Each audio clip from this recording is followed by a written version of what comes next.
Hello viewers, welcome to today's lecture on wireless local area networks. In the last two lectures, we shall discuss about two different types of LANs. In the first lecture on LAN, we discussed about the legacy LAN based on IEEE 802.80, 2.3, 4 and 5. And in the last lecture, we have discussed about the high speed LANs using token ring, that is FDDI, and also by using CSM and CD, particularly the fast Ethernet and gigabit Ethernet. Today we shall discuss about the wireless LANs, and here is the outline of the lecture. First we shall discuss why wireless LAN, and then consider some of the points dealing with limitation and challenges of wireless LAN. Then we shall consider two important standards. One is IEEE 802.11 standard and various aspects of this standard like transmission media, topology, medium access control, and also various extensions that have taken place we shall discuss. Then another very important technology, that is Bluetooth. Although it is not LAN, it is essentially used for private area network PAN, but it can be considered as part of this lecture, and we shall consider topology, transmission medium, and also medium access control technique used in Bluetooth. And on completion, the student will be able to explain the need for wireless LAN, and they will be able to identify the limitations and challenges of wireless LAN. They will be able to understand different aspects of IEEE 802.11 wireless LAN, particularly the transmission media, topology, medium access control, and security techniques used in this particular standard. They will be able to understand different aspects of Bluetooth, particularly the topology, transmission media, and medium access control. First, let us focus on why wireless LAN. In the last couple of years, the number of portable equipments have increased exponentially because of the advancement of VLSI technology and miniaturization possible. Now small sized battery operated computer, laptops, palm tops, cell phones, PDAs, all these are available. So these low cost portable equipments are essentially the driving force behind wireless LAN. Moreover, it offers many advantages. First of all, mobility.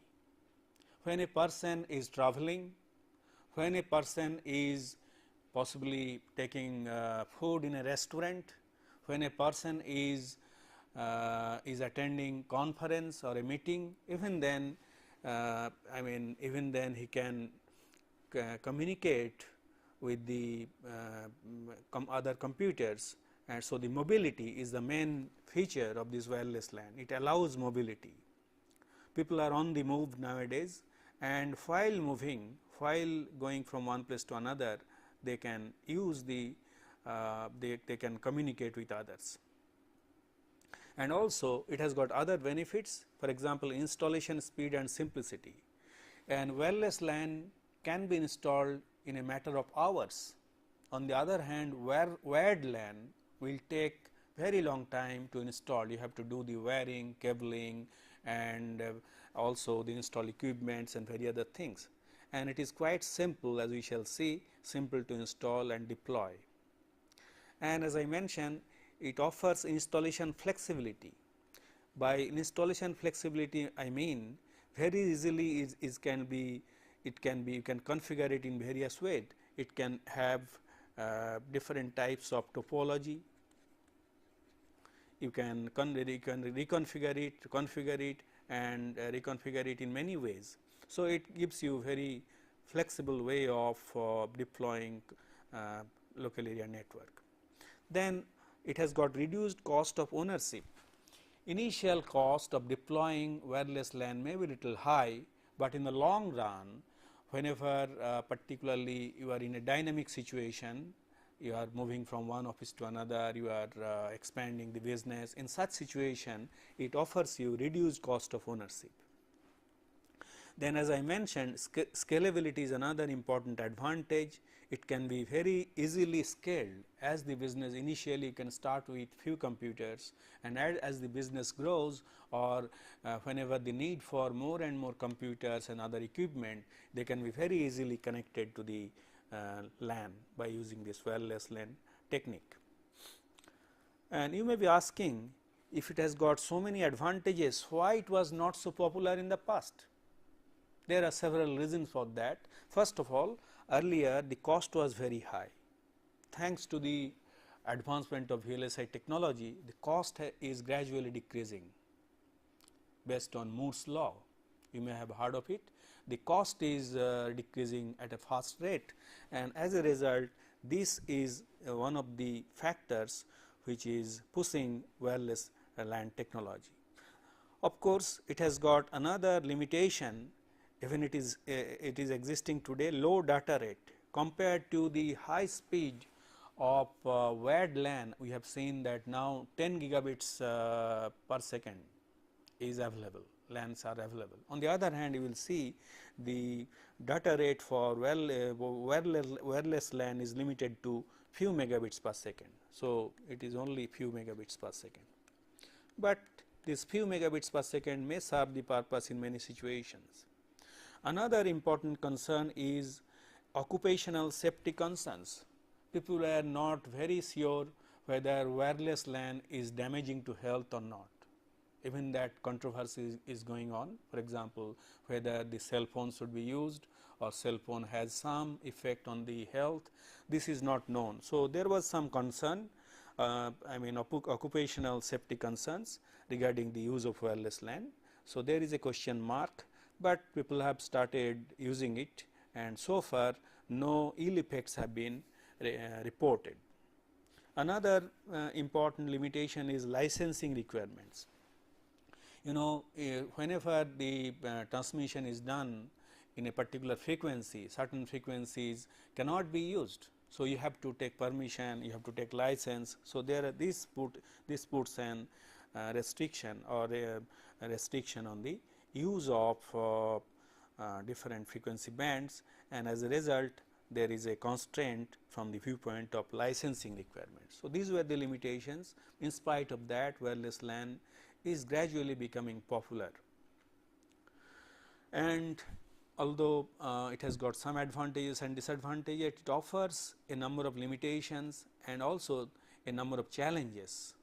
First one is low reliability due to susceptibility of radio transmission to noise and interference. You know, in case of wired LAN, this problem is much less, because you are sending through some kind of guided media. On the other hand, in case of wireless transmission, it is susceptible to radio transmission, to noise and interference. Other devices may be working in the same frequency band. So, that will interfere with the signal. As a result, so there is some reliability concern regarding the susceptibility of radio transmission to noise and interference. Then fluctuation of strength of the received signal through multiple path causing fading. So, these signals can come through multiple paths, that leads to fading. It is a common phenomenon in TV. You must have seen ghost images and other things because of multiple path. That problem arises in wireless LAN. And another problem is due to security. So, it is vulnerable to eavesdropping, leading to security concern. So, whenever somebody is transmitting some signal in wireless media, obviously it is some kind of broadcasting. Anybody can intercept that and make improper use of it. So, eavesdropping is a concern. Finally, limited data rate because of the use of spared spectrum transmission techniques enforced to the ISM band users. As we shall see, one important technique, that is spared spectrum, is used in case of wireless LAN, and this leads to smaller data rate compared to wired LAN data rates. So, these are the limitations and challenges ahead of wireless LAN, and let us see how some of these limitations and challenges are overcome. First, we shall focus on one important standard, that is IEEE 802.11, that is as you can see, the most popular standard is IEEE the 802.11b, which is in used nowadays, commonly used nowadays, and like any other LAN technology, it uses two layers, physical layer and data link layer, and data link layer again has got two sub layers. One is medium access control layer and logical link control layer, and which is common to any other LAN.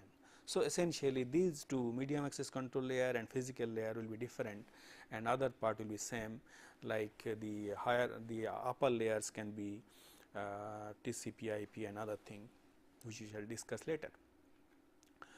And as we have already mentioned, there are three important parameters that characterize a LAN: the transmission media, topology and medium access control techniques. So, we shall focus on these three aspects of the two wireless LANs that we shall discuss in this lecture. First is the transmission media. The as I mentioned, the 802.11, in fact any wireless LAN technique uses sped spectrum technique. So, sped spectrum radio in 2.4 gigahertz ISM band, that is 2400 to 2483.5 megahertz. This is the ISM band. Industry that ISM band is very popular, which is used by most of the household equipments.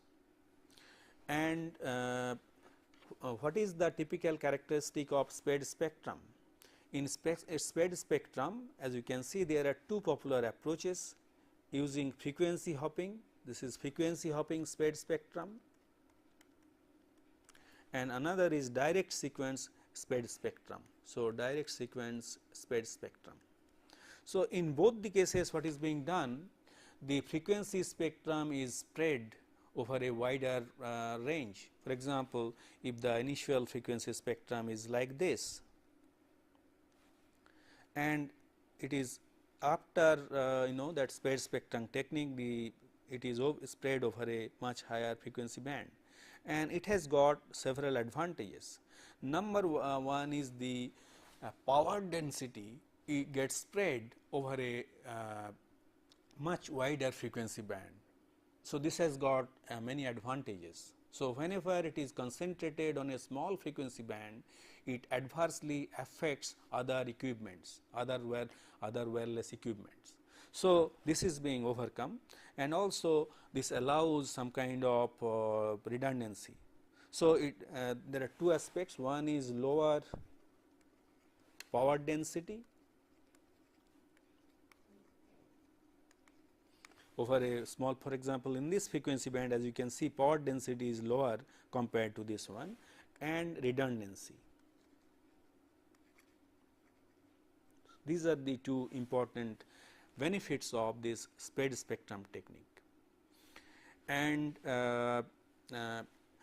in case of frequency, although these two approaches, frequency hopping and direct sequence sped spectrum, they use two radically different approaches. For example, in case of frequency hopping sped spectrum technique, the frequency it uses 79 non-overlapping 1 megahertz channels to transmit 1 megabits per second data signal. So, this frequency hopping technique is somewhat like this.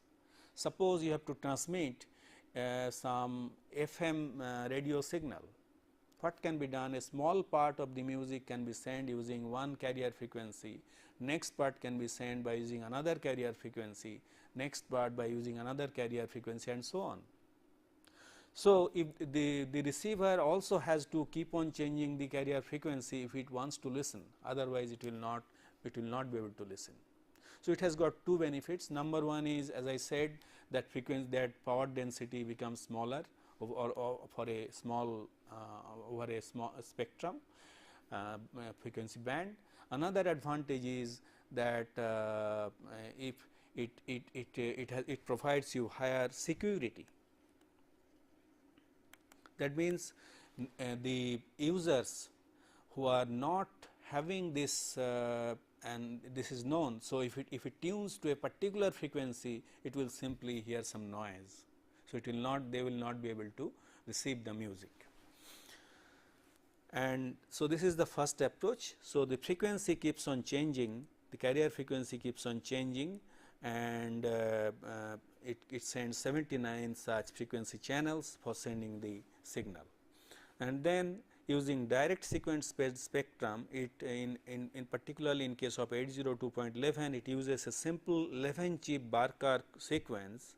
This is the Barker sequence with QPSK or BPSK modulation. That means first some kind of modulo 2 addition is performed. For example, using this sequence, this is the +1 corresponds to +1 -1, some kind of modulo 2 addition is performed with 0 or 1, and then then this QPSK or BPSK modulation is performed before transmission. And third approach, which is based on infrared signal in the near visible range of 850 or 950 nanometer. This is also used, but not that popular. So, we shall mainly focus on the direct spread spectrum techniques, which is commonly used. So, this is the basic schematic diagram of the transmitter and receiver used in frequency hopping spread spectrum technique. As you can see, there is a pseudo random sequence generator which can select one of the 79 frequency channels. So, you have got 79 frequency channels. So, this code pseudo random code will select one of the channel, and with the help of the frequency synthesizer, that carrier frequency is generated, and that is being multiplied. As you can see, modulator FSK BPSK, that data comes and that is multiplied, and it is passed through a band pass filter and it is transmitted. So, here you get the spread spectrum signal. At the other end, the signal is received, and by using the same pseudo random binary sequence generator, it generates the sequence in the same order as it is done in the transmitter. Then the carrier frequency generated by with the help of the sequence synthesizer and channel table, and it is being multiplied with the received signal, and then it passes through the band pass filter. Then finally, it is demodulated, that whether if it was FSK or BPSK, and by performing demodulation we get the digital data. So, this is how the frequency hopping spread spectrum operates. On the other hand, in case of direct sequence spread spectrum, it uses 11 chip Barker sequence, and as you can see, this is the Barker sequence, and when a +1 is sent, this simply a 1 is converted into a sequence of 11 chips. So, it is 11 chips. So, instead of a single simple 1, that 11 chips, this is the signal which is being sent, and similarly for a 0, it is a 11 chip sequence which is just opposite bit by bit, that is being transmitted. So, this is the transmission of 1, and this is the transmission of -1, transmission of +1. So, +1 is essentially 1 and -1, as you know, is 0. This is used for pedagogical purposes. So, using this 11 chip sequence, the transmitter and receiver schematic is shown here. This is the carrier oscillator, that pseudo random sequence generator, which essentially generate that Barker sequence, which is multiplied, and then the data comes and it is modulated, that by BPSK modulation is performed, and then this is being modulated and sent. That spread spectrum signal is transmitted. At the other end, it is received, and using the same sequence the multiplication is done. Then the demodulated signal, after demodulation you get back the output data. So, you see, this is how the direct sequence spread spectrum occurs. So, this is the transmission media. Let us look at the topology. 802.11 standard supports formation of two distinct types of BSS. basic service set. BSS stands for the basic service set. The first type of basic service set is the ad hoc network, in which, as you can see, you have got 4 mobile stations. They can directly communicate with each other and form some kind of network. Second type of basic service set is known as infrastructure basic service set, and this one is having a special type of device which is known as access point. So, here you can see there is an access point, and with the communication, all the communication is done through the access point. Now, this access point can be connected to a distribution system. This distribution system can be, say, Ethernet LAN. There is no restriction, Ethernet LAN. So, this can be a Ethernet LAN. So, on this Ethernet LAN, these access points are connected. So, you can see here, this is a basic service set, this is another basic service set, this is another basic service set. So, the mobile stations can move from one basic service set to another basic service set, and also the access points can communicate with each other through this distribution system. And in this, the advantage is the mobile stations can also communicate with stationary stations. For example, the systems which are connected to the Ethernet LAN, which is connected to the distribution system, can communicate with any one of these basic service set. However, here the communication is little difficult. Apart from the address of the mobile station, the destination access point, source access point are to be incorporated. So, some kind of 4 addresses will be involved, as we shall see. So, this is known as extended service set, which requires more than one access points. So, this is the basic topology used in 802.11. Now, you may be asking how stations select their access points. We have seen in the previous case, say you have under this basic service set, you have got several mobile stations. Under this also there are several stations. These access points are somewhat similar to base stations used in cellular network. Later on we shall discuss about it in details. Nowadays cellular telephone is very popular and people are familiar with base stations. These access points are somewhat similar to base stations for these mobile hosts or stations. Now, as you can see, this particular mobile host can move gradually from this basic service set to other basic service set. So, how they get attached to a particular access point, this is being explained here. This can be done in 2 ways. One is known as active scanning, when a station joins a network or when it wants to discontinue association with the existing access point. What it does, it sends a probe frame and all access points within the reach reply with a probe response frame, and the station selects one of the access points and sends the AP an association request frame, and the AP replies with a association response frame.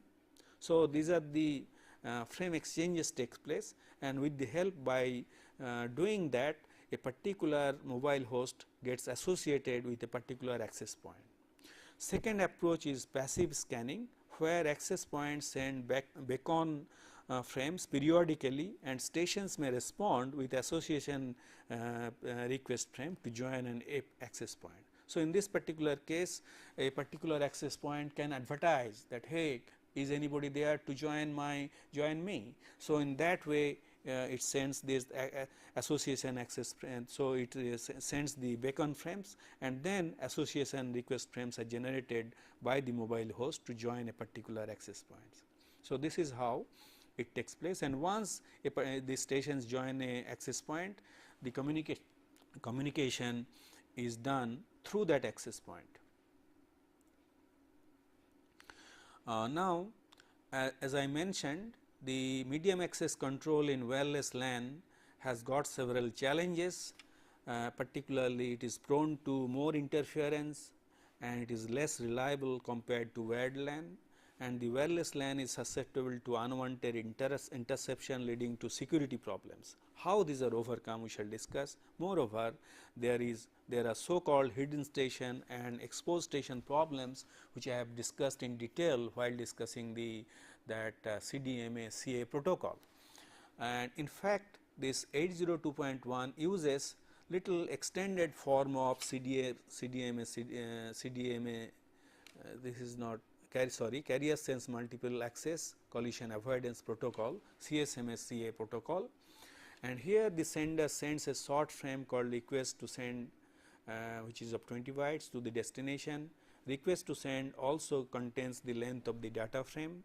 So, destination station responds with a short clear to send frame, and after receiving that clear to send frame, the sender starts sending the data frame.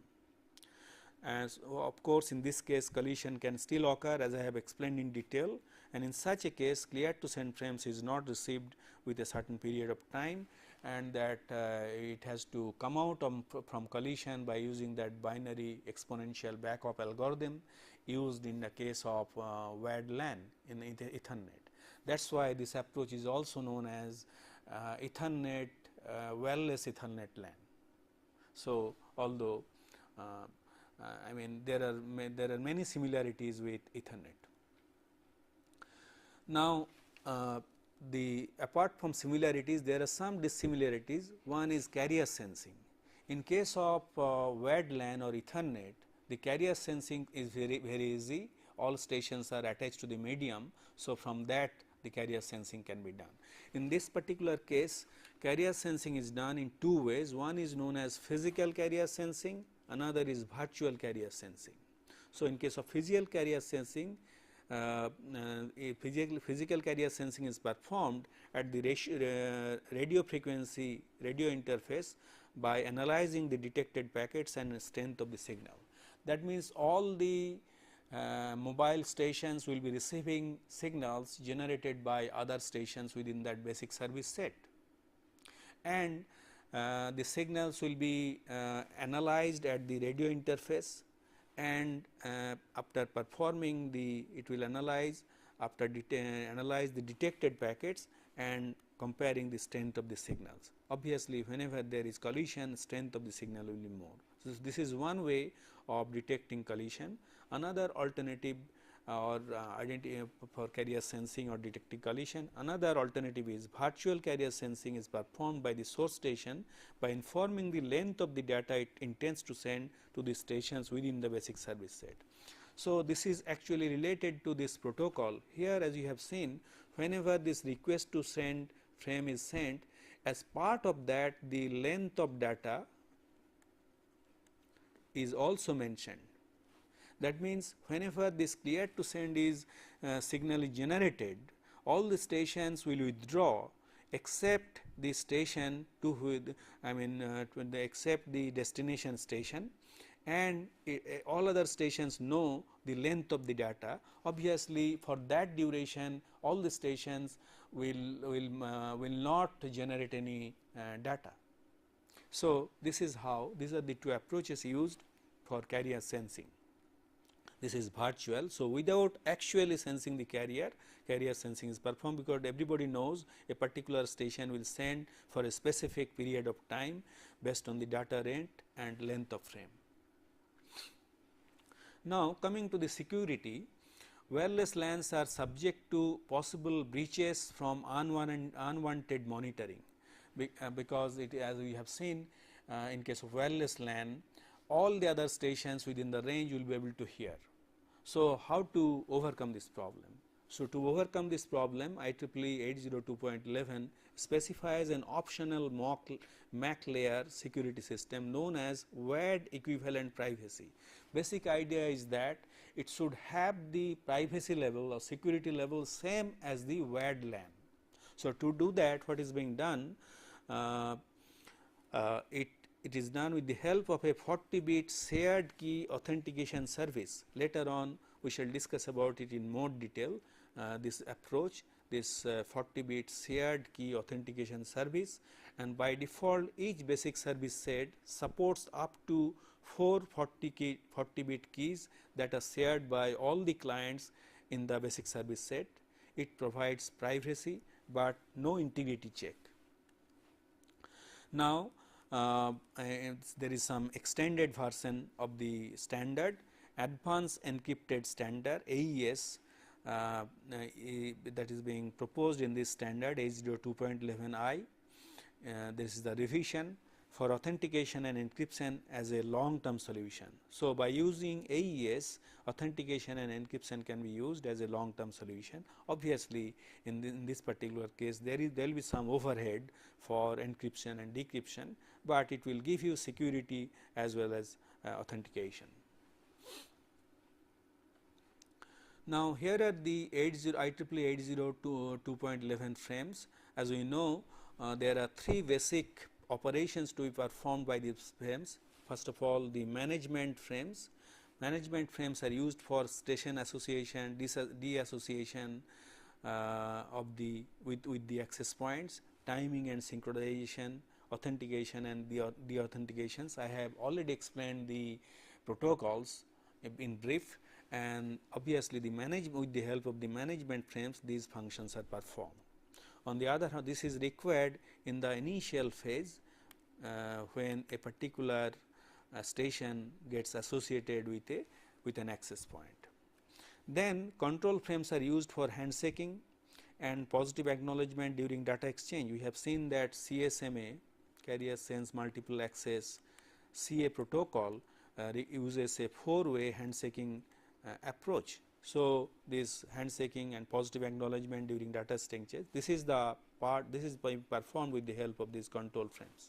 Finally, data frames are used for transmission of data. So, there are three different types of frames possible in IEEE 802.11, and you see this frame control bits decides the various types of control frames. Then MAC header provides information on the control frame and duration, addressing and sequence control. I am not going to explain the details of each of them because it will take quite some time. So, you can read it from any textbook, you can get the details, but this is the this is in brief what is being performed by the various data packets, various frames used in IEEE 802.11. Now, as I mentioned, the 802.11 has been extended in various directions. It was established in June 1997, which specifies 2.4 gigahertz ISM band and frequency of 1 megabits per second or 2 megabits per second data rate, and it was extended to IEEE 802.11b in 1999, having the following key features. It is backward compatible with 802.11. It uses the same 2.4 ISM band. Then it supports new data rates of 5.5 megabits per second and 11 megabits per second by using special coding, and particularly two coding techniques are used. The mandatory coding mode known as complementary coding keying CCK modulation and packet binary convolution coding. So, we are skipping the details of these coding techniques. However, with the help of these codings, these higher data rates are possible, 5.5 megabits per second and 11 megabits per second using the same ISM band. And it is very popular, it is popular because of backward compatibility with the original standard IEEE 802.11. Now, subsequently IEEE 802.11a has been proposed, which is successor of 802.11b. It uses unlicensed 5 gigahertz band, and it uses a special type of coding known as orthogonal frequency division multi-carrier coding. It is essentially very similar to frequency division multiplexing, but there are some differences. We are not discussing the details here, and it supports a variety of data rates starting from 6 megabits per second to 54 megabits per second, 6, 12, 24, 34 and 54 megabits per second. And for 54 megabits per second, the typical range is small, to 20 to 30 meters. For lower rates, the range is 100 meters or more. Then another standard IEEE 802.11g, actually it is compatible with IEEE 802.11b. This one is not. IEEE 802.11a is not compatible with IEEE 802.11b. So, this success of IEEE 802.11b has led to another extension that provides 22 megabits per second transmission. It retains the backward compatibility with the popular 802.11b standard. So, here are the various extensions shown here: 802.11, which uses frequency hopping spread spectrum, and direct sequence spectrum, 802.11a, which uses OFDM, then IEEE 802.11b, which uses direct sequence spectrum, and 802.11g, which again uses OFDM technique. Now, we move on to another important standard, which is Bluetooth. This Bluetooth is used, has been developed for personal area networking, particularly used for design to connect computers, cameras, printers, and various household equipments which are used in house. So, this is essentially used as a private area network, typically to be used in a house. Nowadays, the number of intelligent equipments are increasing in a house, which can be networked with the help of this personal area network. And it is an ad hoc type network operable over a small area such as a room, and it is based on IEEE 802.15 standard. So, you can see that Bluetooth actually conforms to IEEE 802.11 standard, IEEE standard. Now, here is the Bluetooth topology. It supports two types of topology. First one is Piconet, second one is ScatterNet. So, a Piconet is a very small ad hoc network with only 8 stations. As you can see, it has got a master and other such slaves. So, you can have one master and 7 slaves. Of course, apart from 7 slaves, one slave can be kept as standby, or it can be kept, which is known as parked state. However, if this particular slave wants to join, then one of the active slave has to be taken out, and it supports all slave stations synchronizes their clocks with the master. That means all the communication is performed with the help of the master, through the master, and possible communication can be one to one or one to many. So, there are two possibilities, and there may be a one station in the park state, as I mentioned. That can join only when one of the active slave is taken out. Then the second topology that is being used is ScatterNet. It makes, as you can say, one slave as a master of another Piconet. So, here as you can see, this is one Piconet, and this is the master, and this is one of the slaves, and this slave is now made master of another Piconet. So, here you have got 8 stations, out of which this is one slave, and this slave now becomes a master of another Piconet. So, in this way you can have ScatterNet, and number of such mobile stations can be more than 8. So, ScatterNet is formed by combining several Piconets, as it is shown in this diagram. Now, let us look at the transmission media. The transmission media is same as that is being used here is 2.4 gigahertz ISM band. That means, it uses the same frequency band that is used in IEEE 802.11. So, it uses the same band. So, there is a possibility of interference. So, if you are using Bluetooth and IEEE 802.11 network in the same region, there is possibility of interference because of the use of same frequency bands. And as you can see here also, it uses 79 channels, each of 1 megahertz, and it uses frequency hopping spread spectrum method, as I explained in case of 802.11, and it hops 1600 times per second. So, a frequency is used for 625 microseconds only, and it uses a sophisticated version of frequency shift keying called GPSK for modulation.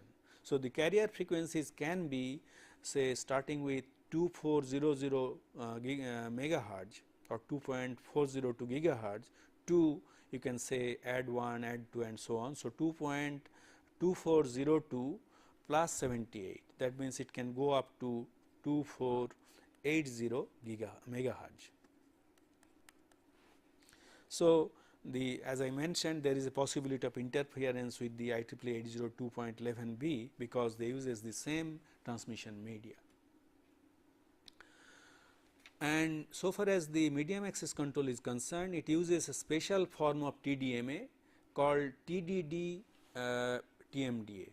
So, this is essentially some kind of duplex medium, half duplex communication. As we shall see, it performs some kind of half duplex communication using this TDD TDMA approach, and communication for each direction uses different hops, different frequencies. And so, one slave, one master, the possible alternatives are one slave, one master, and slave. So, in case whenever there is one slave, one master communication, then master uses even slots and slave uses odd number slots, as we shall see.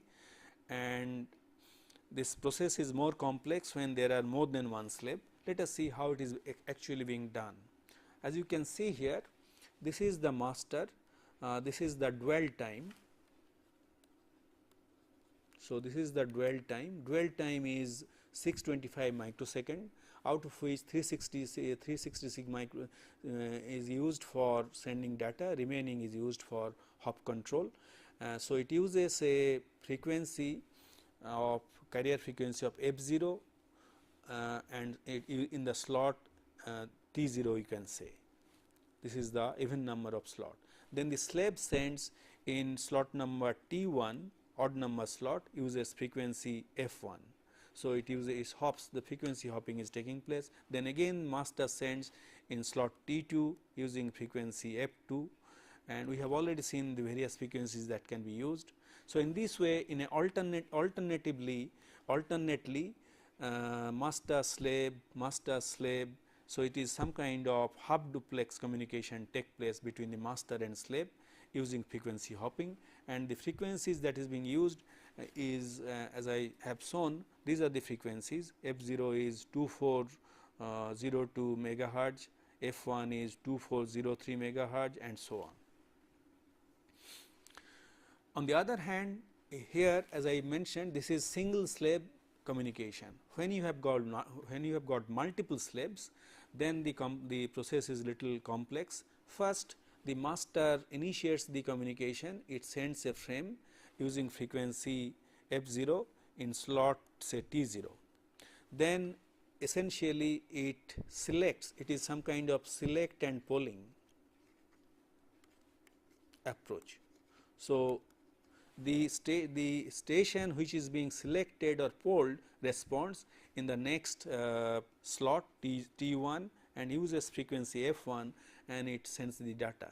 So, if it has got, then in the next sequence again the master sends using in slot T2 even number of slots and uses a frequency F2, and now it can select another slave, and then the slave 2 can respond and it sends in using frequency F3 in slot T3. So, in this way several slaves can communicate and they are being selected or polled by the master stations. Here also half duplex communication take place. However, the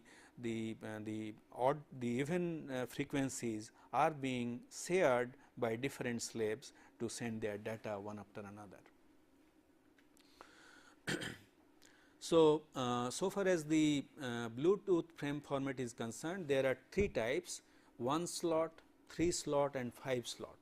In case of 1 slot, it can send 366 bits plus 259 is used for that time is used for hopping and control, as I have shown in this case. So, this time is used for sending data, and this part is used for hopping and control. So, as a consequence, a total of 366 bits can be sent in 625 microsecond. On the other hand, when it is a 3 slot frame, then it can, and then as you can see, it is divided into two parts. This hopping and control, that time is fixed. However, within this time, after subtracting this much time, the total number of bits that can be sent is shown here in 3 slot frame. On the other hand, in 5 slot frame, the total time you get is 5 into 625 microsecond, and within this time, so you can send 2866 bits plus 259 microsecond for hopping and control that is being used. So, you can see the frames can be quite short, comprising 1 slot, 3 slot or 5 slots. So, any one of the frame formats can be used, and here is the detailed frame format shown here. So, you can see the access code has got 72 bits. So, it contains synchronization bits, identifiers of the master and so on using these 72 bits. Then it has got a header of 54 bits. So, the header is 54 bits. So, this 54 bit header, here the 18 bit is repeated 3 times. So, in this 18 bit you have got 3 bits for address, then 4 bits for type of data that is being sent. Then as you can see, there are 3 bits, one is flow control, acknowledgement and sequence number. So, you can see here with the help of this approach, one can do the Bluetooth performs flow control, error control and also the acknowledgement by using stop and wait control technique. And there is a 8 bit checksum that is used for error detection in the header field. So, as you can see, all the features required for reliable communication is provided in this simple frame format. Now comes the data field. In this data field, as you can see, the number of bits can vary from 240 to 2740. So, this is the for n is equal to 240 in 1 slot frame, n is equal to 1490 for 2 slot frame and n is equal to 2740 for 3 slot frame. So, this is the frame format used in Bluetooth. Now, coming to the applications of wireless LAN. Wireless LANs can be used in variety of ways. One is LAN extensions. We have already discussed the wired LANs and different type of wired LANs, the legacy LANs based on IEEE 802 and also the high speed LANs based on FDDI, Fast Ethernet or Gigabit Ethernet. Now, they can be extended. For example, here a simple example is shown. Here for example, this is one LAN, wired LAN, this is another wired LAN. So, 2 wired LANs, and suppose this is in one building and this is in another building. So, you have these two are located in 2 separate buildings and in between you have got some kind of road. Obviously, it is not possible, it is I will not say not possible, but it is very difficult to dig through the road and set up wired connection. Instead of that, one can set up 2 wireless LAN bridges on the rooftop, and the 2 LANs can be linked with the help of this wireless LAN. So, in this way the communication between 2 LANs can be established with the help of wireless LAN bridge. So, you can see here we have used for LAN extension of wired LANs. Now, wireless LAN can be used in buildings having large open floor. Suppose in an auditorium which has a large open floor, it is not possible to set up wired LANs interconnections. So, one access point can be set up, can be put in the somewhere, and then all the mobile stations can communicate, and particularly in auditorium, in other places this is very suitable. This wireless LANs can be used very easily. Then in small offices, when you have got a very small office, then it is not really necessary to have elaborate wired LAN. You can have one small access point and then several desktops or even laptops having wireless LAN interface can be interfaced, and that way it is very flexible to have a small office using wireless LAN. Then another important application of wireless LAN is in historical buildings. So, you have got some historical buildings which cannot be tampered. You cannot really deploy wired LAN by putting a wire. You cannot really dig, you cannot make hole in the wall, you cannot dig, you cannot do anything of that kind. So, in such a situation, like museum and other historical buildings, you can set up wireless LAN very easily and perform communication. Then since the deployment type of wireless LAN is very small, it can be used in rescue operation site. Suppose there is a flood, there is earthquake and this kind of disaster. In such a situation, you can very quickly set up a wireless LAN and establish communication, and then communication with one another. So, these are the possible applications of wireless LAN. Obviously, I have given a very small number of applications. The application domain is increasing with time and it is possibly limited only by the imagination. Now, here is the trend. I have mentioned about the trend of wireless LAN. Although initially wireless LANs were perceived to be a substitute of wired LANs, now it is recognized as an indispensable adjunct to wired LANs. That means, when the wireless LAN was announced, people thought that wireless LAN will gradually replace the wired LANs, but this has not happened because of the limitations, particularly lower data rate and other limitations. But now what is being considered? Wireless LAN is being considered as an adjunct to wired LANs. So, both of them will coexist and both of them will interoperate, and this way they will work with each other. And a hierarchy of complementary wireless standards which are designed to complement each other has been established by IEEE. So, a hierarchy of various wireless standards have been developed which will help in the proliferation of wireless LANs. So, the proliferation of wireless LANs is driving the demand for broadband connectivity back to the internet. So, this is essentially a wireless metropolitan area network standard, and this can fulfill this limitation. And last mile broadband wireless access can help to accelerate the deployment of 802.11 hotspots and home and small office wireless LANs. Nowadays, in many public places like airports, hospitals, this kind of hotspots are being deployed, where wireless LAN access points are available with which the mobile users can communicate. And as I mentioned, the hierarchy of standards for private area network, local area network, metropolitan area network and wide area network, IEEE has a series of standards like IEEE Bluetooth, which is 802.15, then 802.11 LAN, 802.16 metropolitan area network, then IEEE 802.20 that is being proposed for wide area network. So, a number of complementary wireless standards are being developed to meet the goal anywhere, anytime. You will be able to communicate from anywhere at any point of time.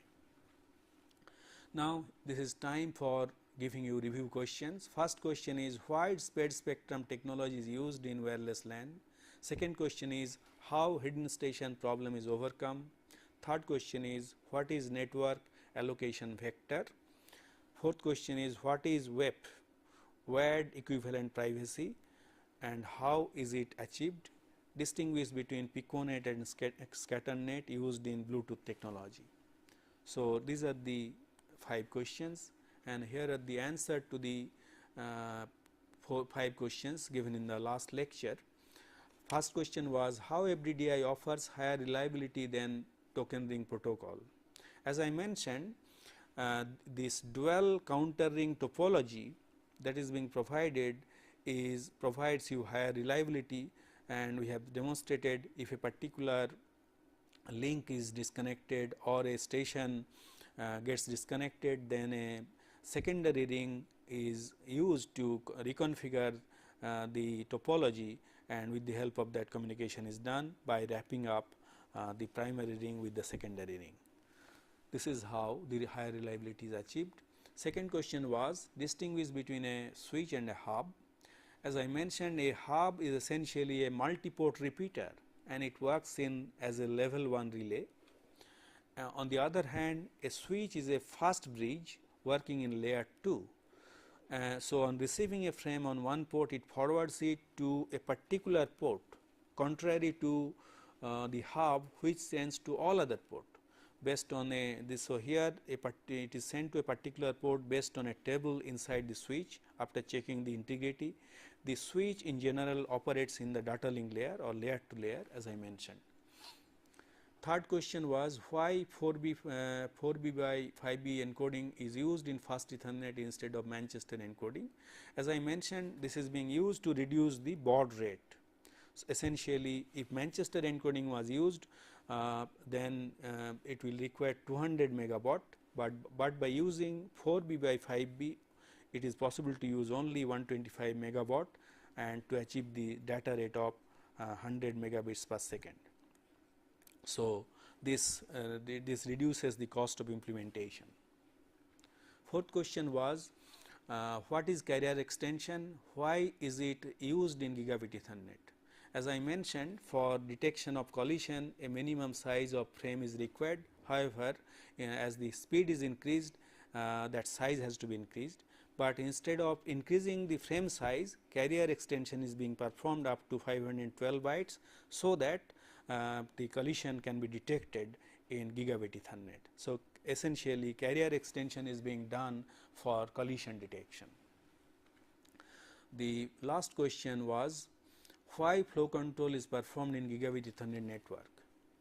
How flow control is performed in gigabit Ethernet network. As I mentioned, the full duplex mode of communication is exploited in gigabit Ethernet network to implement X on X off protocol, which is somewhat similar to stop and wait protocol. So, you have got two stations and you have got full duplex communication. So, if one station is sending at a fast rate using the other link, it can the station, the receiver can request to send at a lower rate or stop sending until it is ready. So, this gigabit Ethernet uses this X on X off protocol. So, friends, with this we conclude our lecture on LAN technology. We have discussed three different types of LANs: legacy LANs, fast LANs, high speed LANs, and finally in this lecture we have considered wireless LANs. And in the next two lectures we shall consider other techniques, other approaches, other uses of medium access control techniques. Thank you.